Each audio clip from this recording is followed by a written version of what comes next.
أعوذ بالله من الشيطان الرجيم بسم الله الرحمن الرحيم ألف لام ميم ذلك الكتاب لا ريب فيه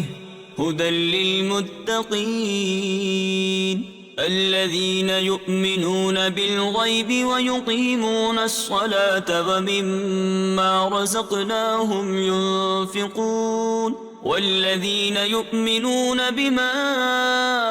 أنزل إليك وما أنزل من